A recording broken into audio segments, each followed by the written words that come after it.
Je crois que Netanyahou est quelqu'un qui a beaucoup de qualités, mais il a des défauts. Et entre autres, je pense que c'était peut-être son principal défaut, c'est qu'il ne sait pas s'entourer des bonnes personnes.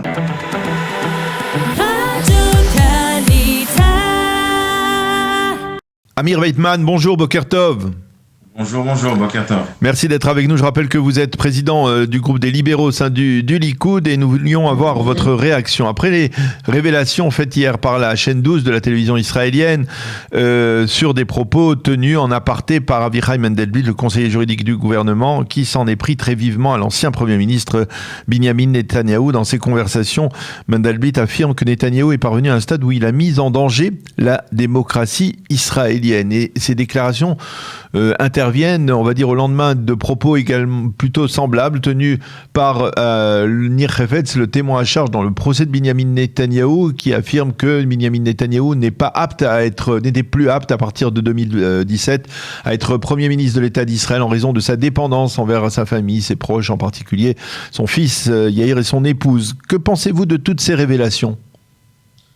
Vous savez, je vais vous dire, la Gemara, le Talmud nous enseigne un enseignement très important. Ça s'appelle Kolam Posel Bemumo ou Posel. Comment est-ce qu'on va traduire ça en français ? Toute personne qui met un blâme, oui, qui reproche, qui refait un reproche à quelqu'un d'autre, en fait, ce qu'il voit chez son prochain, c'est ce qu'il a lui-même au fond de lui. C'est tout de même assez exceptionnel de voir quelqu'un comme Avichai Mandelblit, qui lui-même est impliqué depuis des années, d'ailleurs c'est pas nouveau, dans des scandales et dans des choses qui sont soit lui-même criminelles. On se souvient même de toute l'histoire quand il a été nommé à son poste il y a quelques années, avant même. Et maintenant, alors, pourquoi est-ce qu'on a entendu hier donc ces histoires? C'est très simple. En fait, ce qu'on a entendu ces derniers jours, c'est qu'il a lui-même ordonné, ou en tout cas autorisé, le chantage qui a été fait sur Nir Hefetz, donc le témoin à charge contre Netanyahou. On a tous entendu que Nir Hefetz en fait a été torturé, parce que il n'y a pas d'autre manière de décrire ce qu'il a supporté, comme si c'était un espèce de terroriste arabe qui allait faire sauter des autobus. Enfin, c'est à peu près de ce niveau-là qu'on a été. On a vu les méthodes scandaleuses et éhontées qui ont d'ailleurs été dénoncées pratiquement unanimement par tous les spécialistes et par tous les commentateurs. Et c'est lui qui est responsable, c'est cet individu, Mandelblit. On voit que depuis des années, Mandelblit poursuit de manière éhontée Netanyahou. Voilà, et il faut pas oublier non plus que, en fin de compte, c'est juste un petit rond de cuir, c'est un bureaucrate de troisième ligne. Oui, mais il faut rappeler, Amir, que c'est Binyamin Netanyahou qui l'avait nommé, hein, et il était le secrétaire, il était le secrétaire de... Non, mais écoutez, moi je ne suis pas obligé de dire amen à chaque chose qu'a dit ou fait Netanyahou. C'était une nomination catastrophique. Alors, je pense que Netanyahou, et d'ailleurs je pense que personne ne pensait que ça allait être aussi catastrophique, mais enfin... Il était considéré au début, Avichai Mandelblit, comme très proche de Binyamin Netanyahou. Il était le secrétaire d'État, secrétaire du gouvernement, puis... Absolument, mais vous savez, Netanyahou a malheureusement une longue histoire de nomination de personnalités à différents postes catastrophiques. C'est pas exclusif à Mandelblit. Je crois que Netanyahou est quelqu'un qui a beaucoup de qualités, mais il a des défauts. Et entre autres, il sait pas s'entourer ça. Je pense que c'était peut-être son principal défaut, c'est qu'il ne sait pas s'entourer des bonnes personnes. C'est pas nouveau. C'est un gros défaut, pour être franc. Et voilà. Et je pense que Mandelblit, c'est probablement l'exemple le plus criard dans ce domaine. C'est une catastrophe. C'est quelqu'un qui a fait tout ce qu'il a pu pour empêcher les précédents gouvernements de faire leur travail, tout simplement. C'est-à-dire de représenter la population d'Israël, de représenter les électeurs qui les ont envoyés au pouvoir, tout simplement parce qu'il avait décidé de liquider Netanyahou. Et pourquoi il avait décidé ça? Tout simplement parce que lui-même, on se souvient de ces histoires où il était le Parklit Tzvaï Rashi, c'est-à-dire c'était je ne sais plus comment traduire ça en français, c'était le procureur général militaire. Voilà, il était le procureur général militaire, et vous vous souvenez des scandales qui se sont passés à cette époque, et il est très probable que lui-même, d'ailleurs c'est ce que Mandelblit avait dit à l'époque, c'est qu'il y a des gens qui essayent de lui faire qui lui font à lui du chantage. Et je ne serais pas plus étonné que ça, que lui-même, en fait... Il parlait de Shai Nitzan, qui était l'ancien procureur.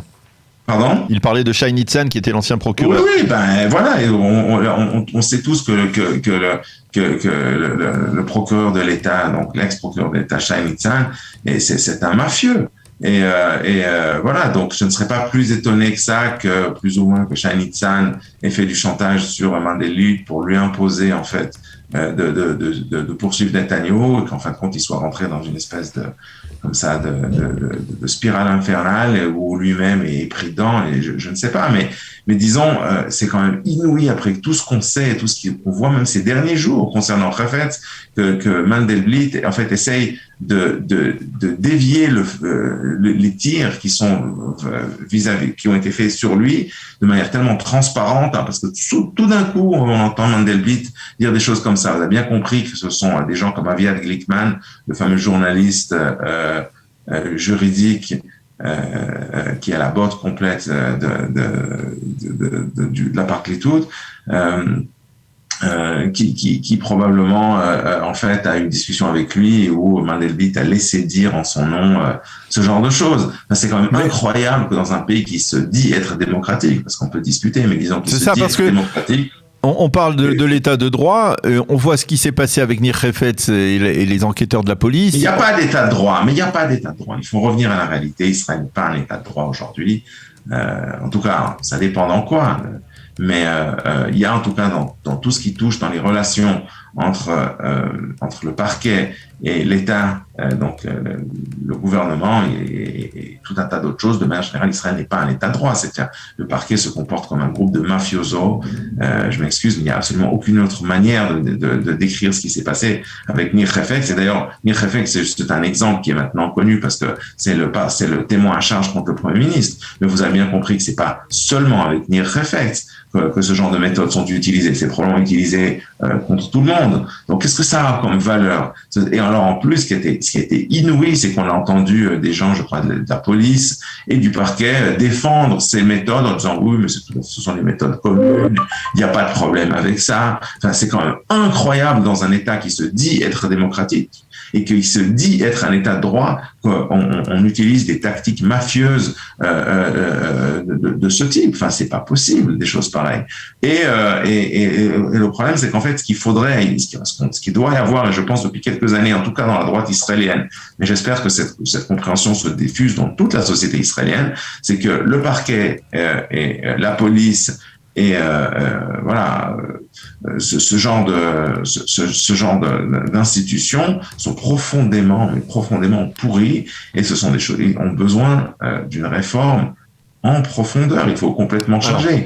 Alors pour l'instant, si vous voulez, ils ont voulu, la gauche en particulier, et tous les gens qui sont opposés à Netanyahou ont utilisé ça à leur profit pour faire tomber Netanyahou du pouvoir. Bon, ils ont réussi pour l'instant, peut-être qu'il va revenir, peut-être que pas, mais au-delà de ça, il faut de toute façon, peu importe quel est le pouvoir, il faut faire des changements, parce que c'est pas possible de continuer dans une situation pareille, ça c'est clair.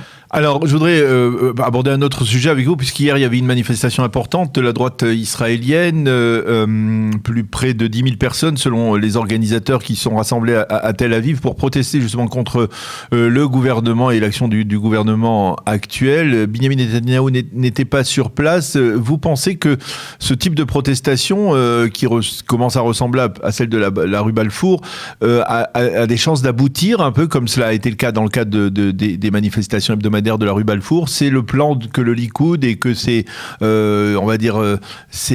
partenaires dans l'actuelle opposition entend mener pour essayer de revenir au pouvoir? Est-ce que c'est le plan? C'est une partie du plan, oui. C'est évident que des protestations publiques incessantes contre le gouvernement finissent par avoir des effets. On l'a vu de manière très très claire ces dernières années contre Netanyahou. Et je pense que là, pour le coup, il ne faut pas oublier tout de même que le gouvernement n'a pas en tout cas une partie des membres du gouvernement n'ont pas de légitimité publique. On voit dans tous les sondages que le parti de Gideon Sa'ar n'existe plus publiquement. Il est environ à 2,5% dans les sondages, c'est-à-dire à 0 mandat dans la réalité.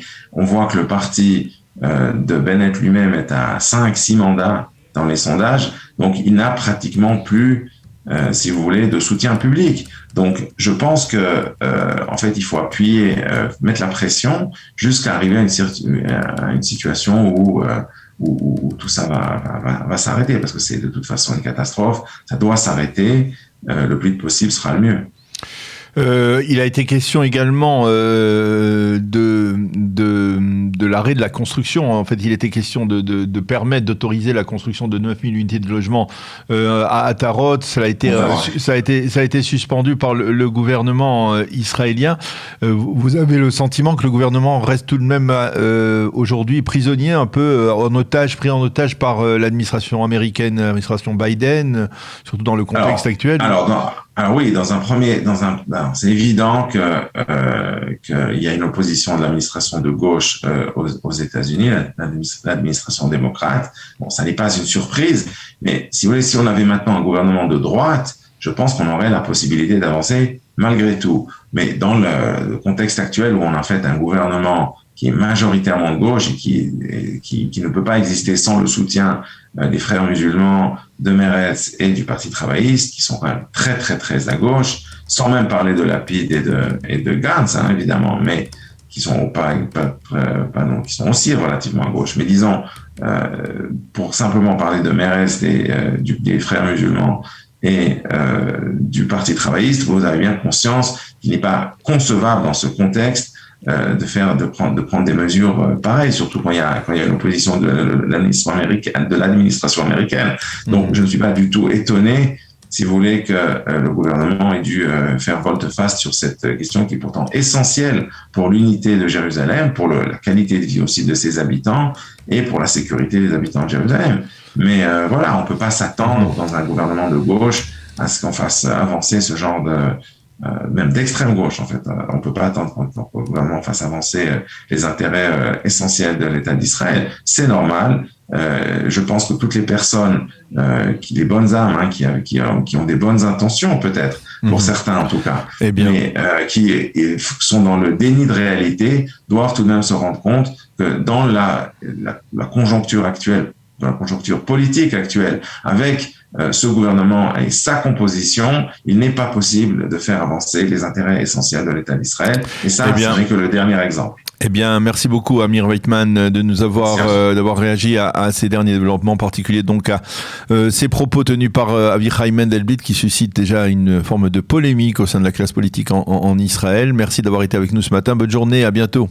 Bonne journée.